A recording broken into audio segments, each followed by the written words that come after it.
I'm Lucas Magnuson, and this is The World Unpacked.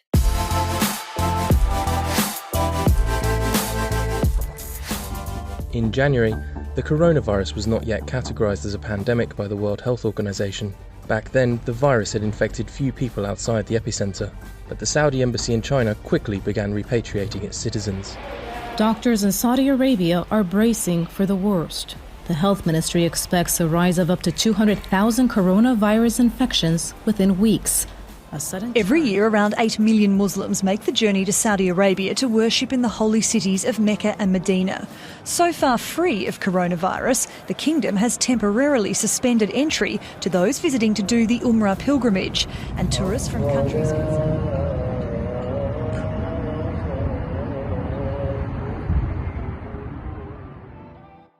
Saudi Arabia has been hit by a perfect storm of difficulties in recent months, from a glut of oil to the coronavirus. This week, we're talking to Yasmine Farouk, a visiting fellow in the Middle East program at Carnegie, about the complex issues facing Saudi Arabia. Yasmine, thanks so much for joining us. Thanks for having me. Let's start with the effects of the coronavirus pandemic itself. You've written for Carnegie that Prince Mohammed bin Salman has brought back traditional policy approaches that he'd initially brushed aside in his new Saudi Arabia in his attempt to combat the pandemic. Can you give us a couple of examples? Sure. So when I wrote this piece, especially, I was mainly talking about the beginning of the pandemic, or what I sometimes call phase one in the management of the COVID crisis in Saudi Arabia. So that was mainly the phase when the government response was focused more on managing the public health crisis rather than the economic one. It lasted, from February, when they started taking their first decisions to respond to the crisis, until the start of May, where you had the finance minister announce that painful economic decisions are going to start. What I refer to as the old Saudi Arabia is mainly noticed in the doubling down on the paternalist tone of state narrative that mobilized the responsibility of citizens while asserting that the state will take in charge whatever it is needed to protect them and their health and their well-being and their welfare. So the state also added, in addition to stimulus packages and financial aids to the private sector, access to healthcare for all. It was also noticeable to me that the king was the main face of state response to COVID, and not the energetic crown prince who embodies this new Saudi Arabia, where the citizen should learn to depend less on the state. Why do you think that is? Because it's always safer in times of crises to go back to old symbols and old statecraft that has been tried before and that has proven to work.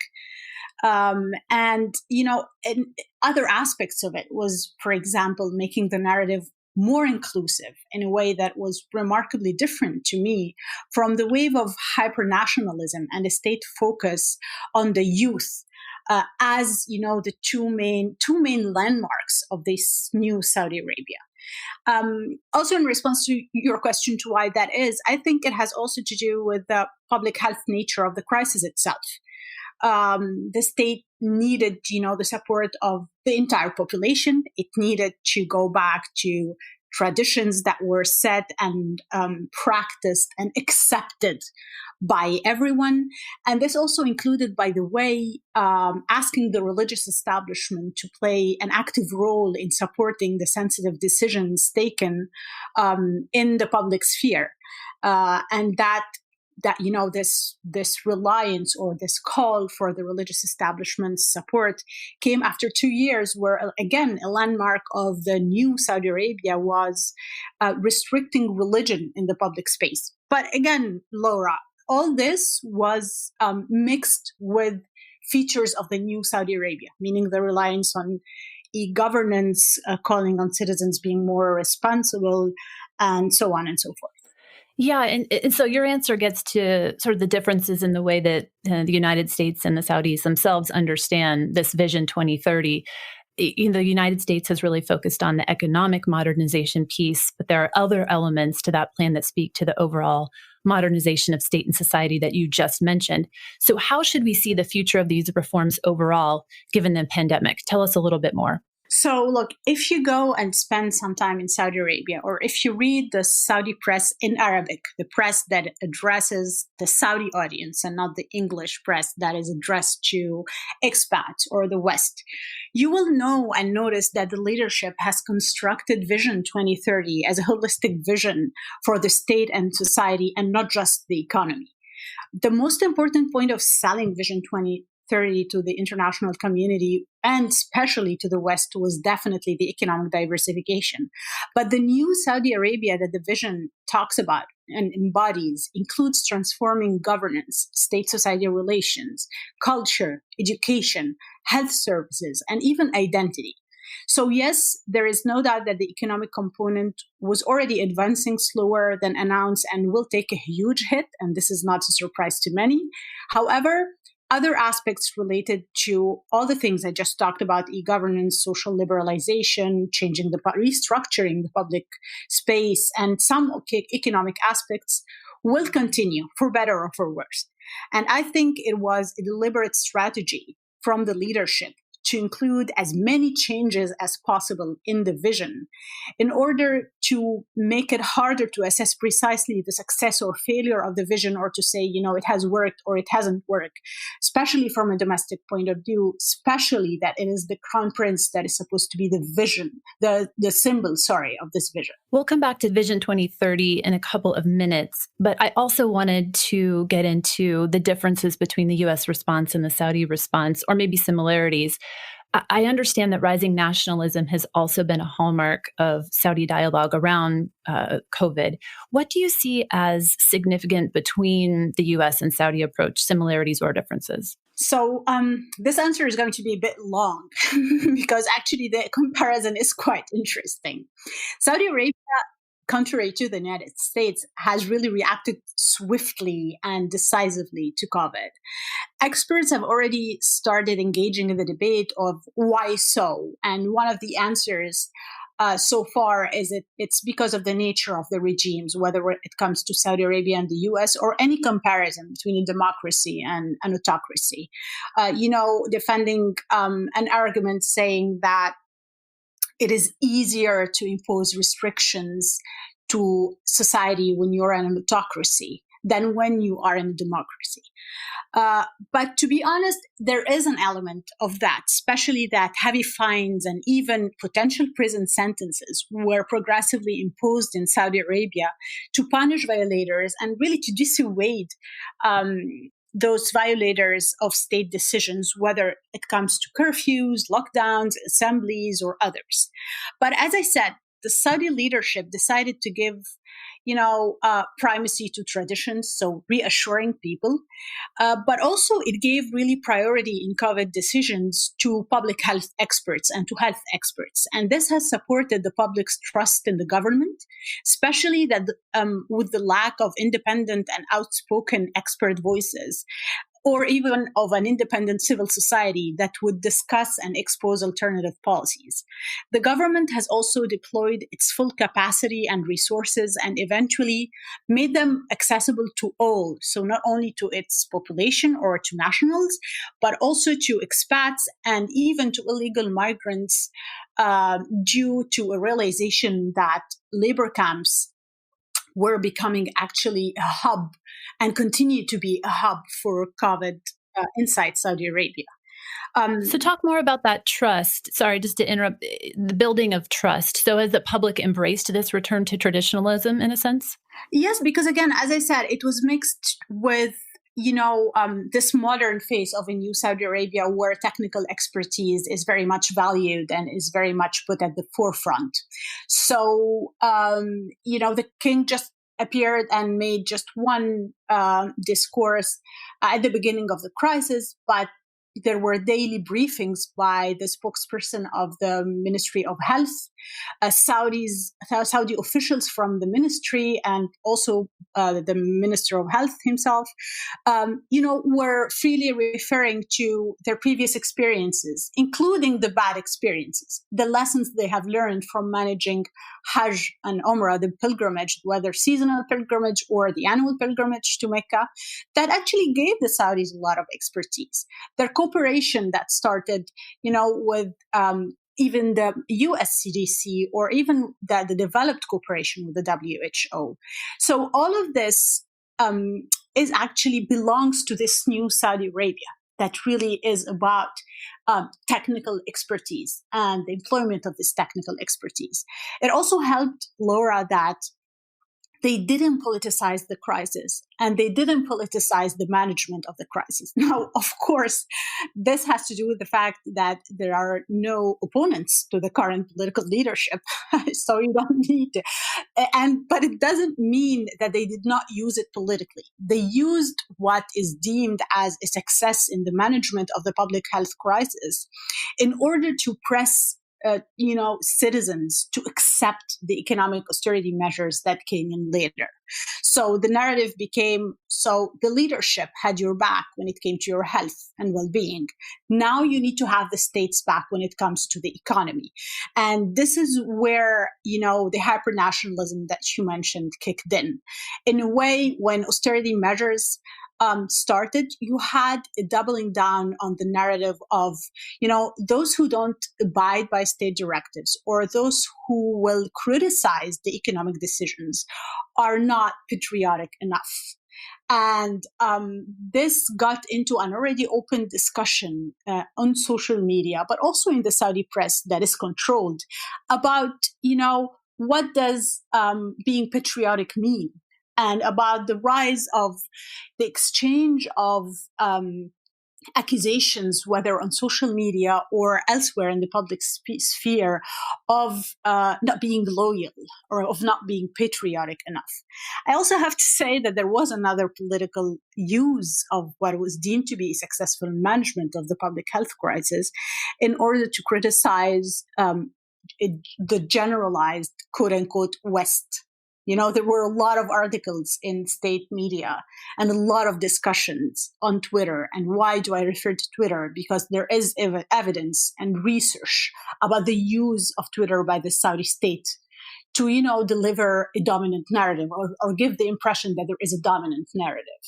And there was this discussion that, so the West has been blaming us all the time and accusing Saudi Arabia of not respecting human rights. Well, look at us now. We're the ones who give priority to health and well-being, while the West, again, quote unquote, is leaving its citizens to die. There were many, many articles and many, many people making such a comment. We'll be right back to talk about another aspect of Saudi Arabia's struggles, the economy.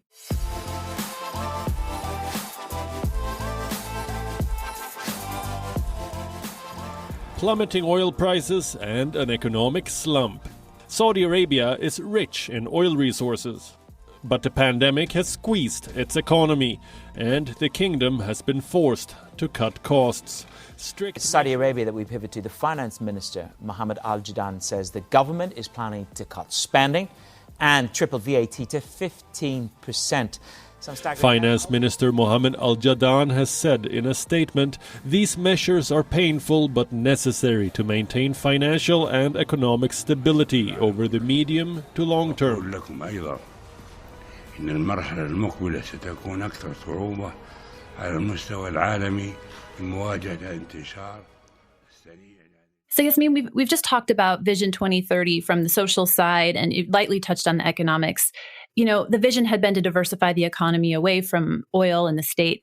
Can you talk a little bit more about the economic struggles specifically that the kingdom is facing and what that means for the near term and for Vision 2030? So the economic core of Vision 2030 was about diversifying the economy away from oil through the expansion of non-oil revenues and a development of the private sector.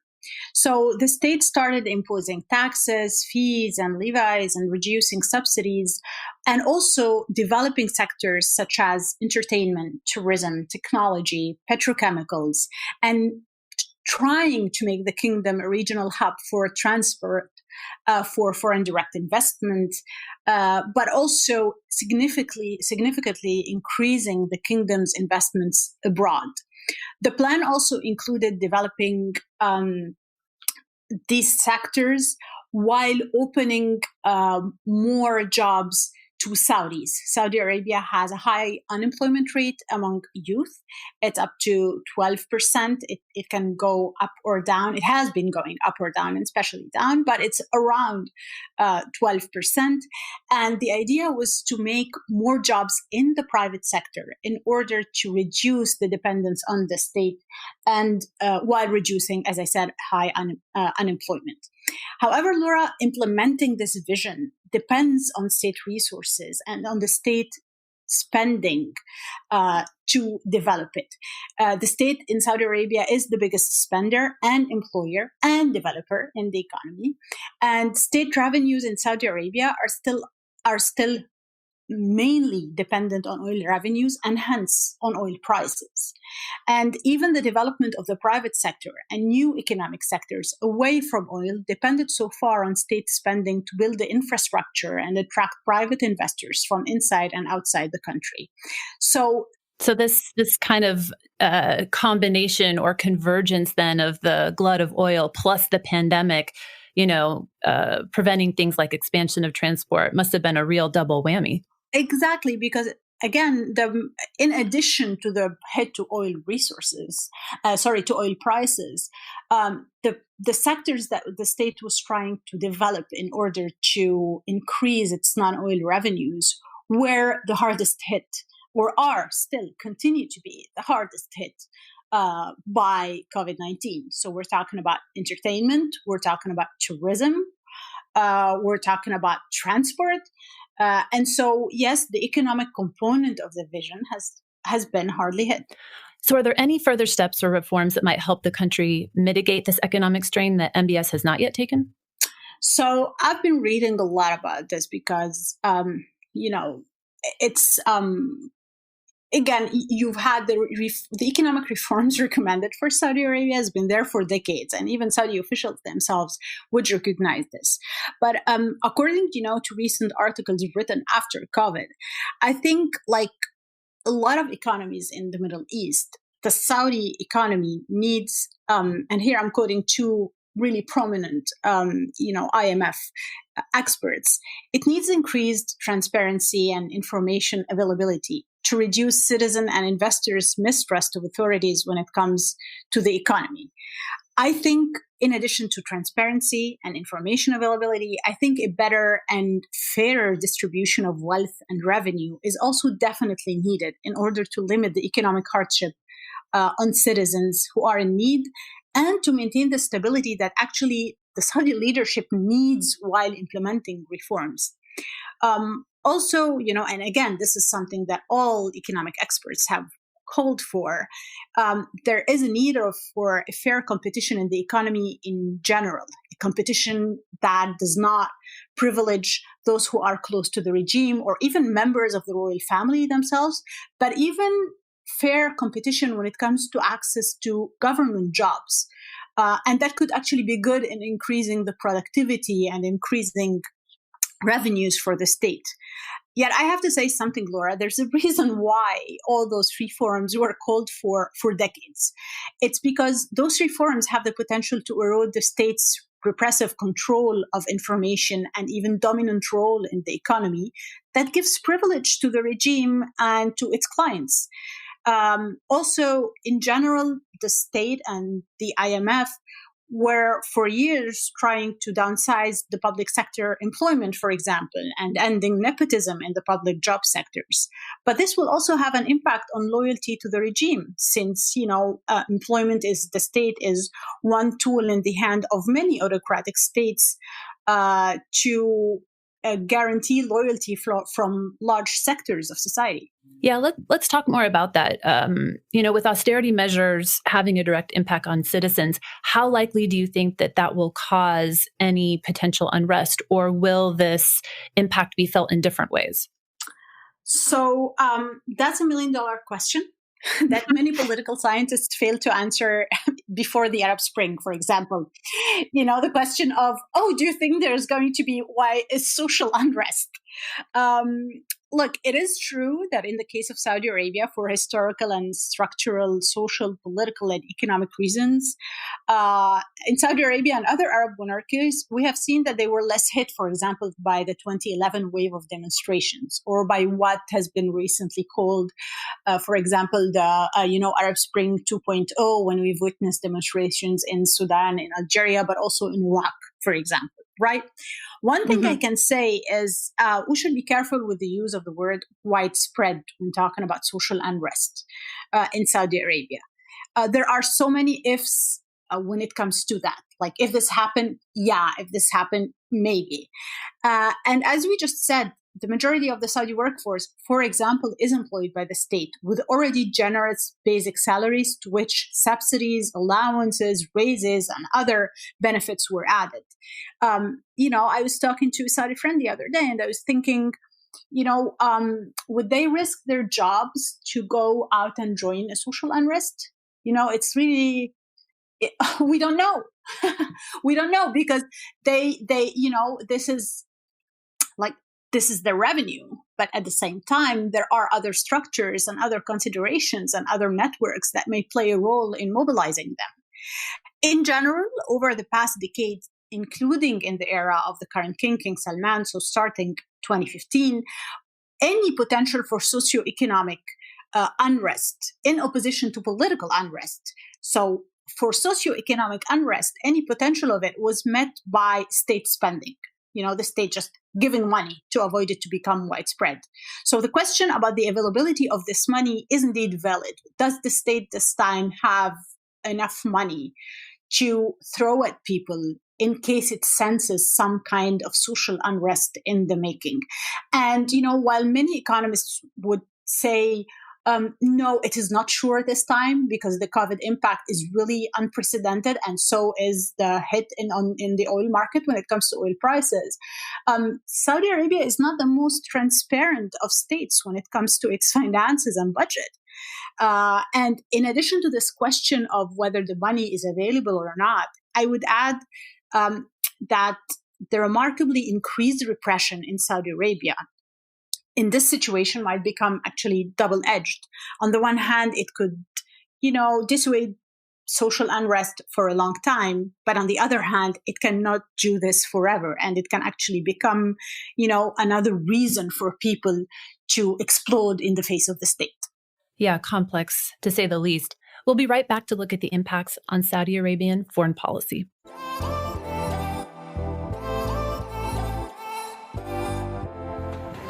The World Health Organization believes hundreds of people have died of coronavirus in Yemen, with thousands more infected. Yet the aid agencies estimate that they will need up to $2.41 billion to cover essential aid from June until December, including programs to counter COVID-19. Unless we secure significant funding, more than 30 out of 41 major United Nations programs in Yemen will close in the next few weeks. Trump declared a national emergency last May that allowed for sales of weaponry to Saudi Arabia without any congressional oversight. And I would make it very clear, we were not going to, in fact, sell more weapons to them. Though some analysts believe Crown Prince Mohammed bin Salman is further consolidating his power. Yasmine, amid Saudi Arabia's domestic turmoil, it also has massive foreign policy issues to face. Let's start with Yemen. It was already the biggest humanitarian crisis in the world before the pandemic, and it's been hit very hard. Where does Saudi Arabia's involvement in that conflict stand right now? Does it have any good options for how to deal with the conflict? Again, from my point of view, Saudi Arabia will always have options in Yemen. And throughout its history, it has managed to have options in Yemen, again, for better or for worse. But the main problem, especially since 2015, and even through the history, the very complex history of Saudi Arabia's relations with Yemen, is really about using Saudi financial, geographic, and transnational leverage inside Yemen in a more constructive way that takes into consideration the limits of what the Saudis can achieve through their tools. What do you mean by constructive? Like in the way since 2015, that's that's the opposite of what I say constructive. When you militarily intervene to destroy a country, right? Okay, and you choose to use the military tool to solve what was another layer in a civil conflict, in a domestic conflict. When you try to change the demographic composition on the borders with Yemen in order to guarantee the loyalty on each side of the border. When you militarize while you don't really master this tool, and when this is not the best tool adapted to the situation, this is not constructive, right? Negotiations is constructive. Bargaining is constructive, right? So this is what I mean by making a constructive use. So again, to go back to your question, since last fall, Saudi Arabia has been looking for a way out of Yemen. And this is not a secret anymore. And this is for so many reasons that include international pressure, the impossibility of a military win, and most importantly, the abandon by its other state allies that started, at least nominally, the intervention with it. And those allies not only left the scene in Yemen, but also some of them, like the UAE, are actually making Saudi Arabia's job in Yemen even more complex. So Saudi Arabia is currently negotiating with different Yemeni factions and using its tremendous financial leverage to alleviate international pressure on it by being the biggest humanitarian donor to Yemen. But negotiations with the Houthis and other factions haven't been easy. They haven't been making a lot of progress because, as usual, the Saudis have been very bad with the timing. Their decision to negotiate and look for and seriously seek a political solution and a political way out was too late. They are now, in a position where they will have to accept even more concessions that they were ready to make before, while continuing to be under attacks from the Houthis and across the borders with Yemen. And I know Saudi Arabia announced that it would contribute $500 million to the UN Yemen humanitarian response plan. But if Saudi Arabia is already facing so much economic turmoil at home, why do you think it would commit so much? Is that a show of seriousness about its commitment to, as you say, finally addressing this? It might be, but it's mainly also a way to fend off international pressure and international criticism. And it is working, believe it or not.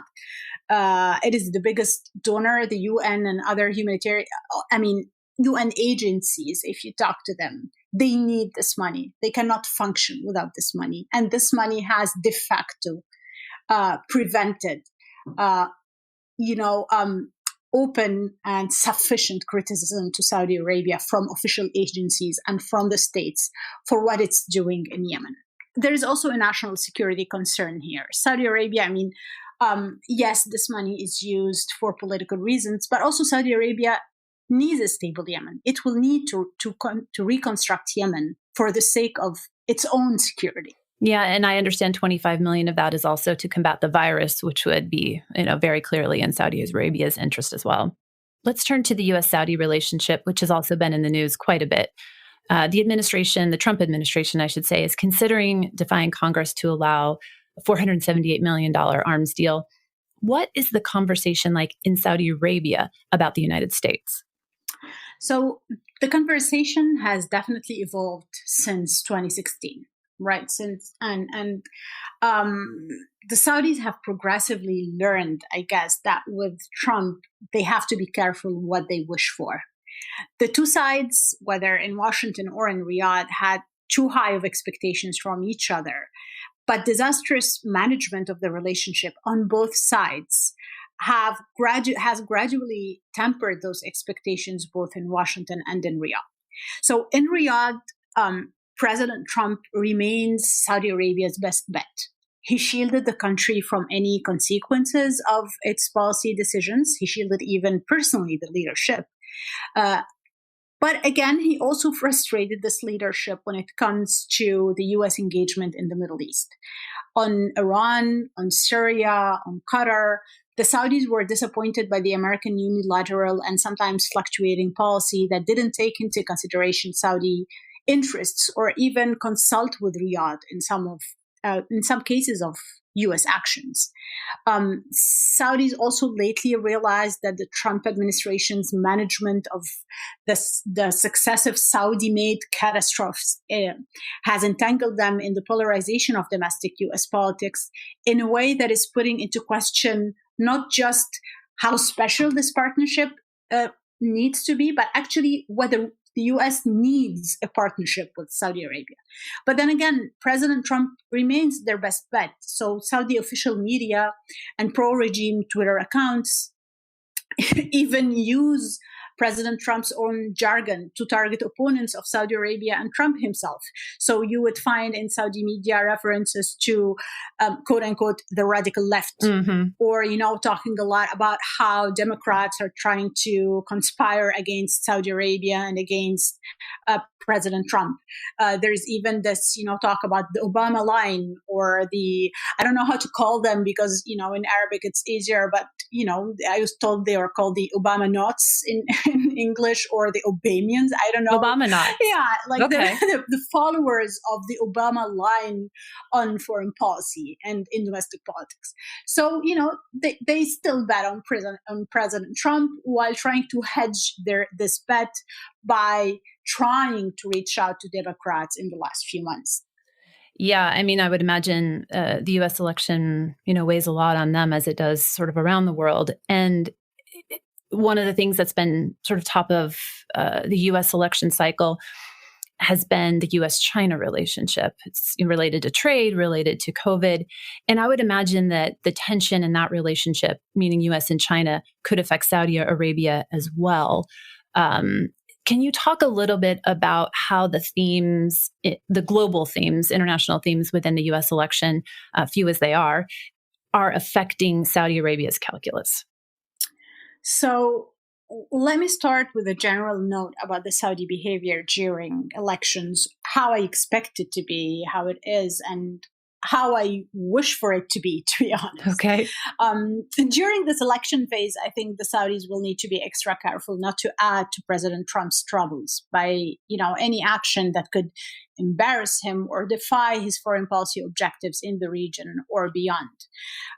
In general, the Saudis, I think, need to try to lay low in anticipation of a potential democratic win, because this is not going to be necessarily good news for Saudi Arabia. Now, I do believe that after the elections, or whatever the results of the elections are, the U.S. will remain the only power that can actually limit Saudi foreign policy actions.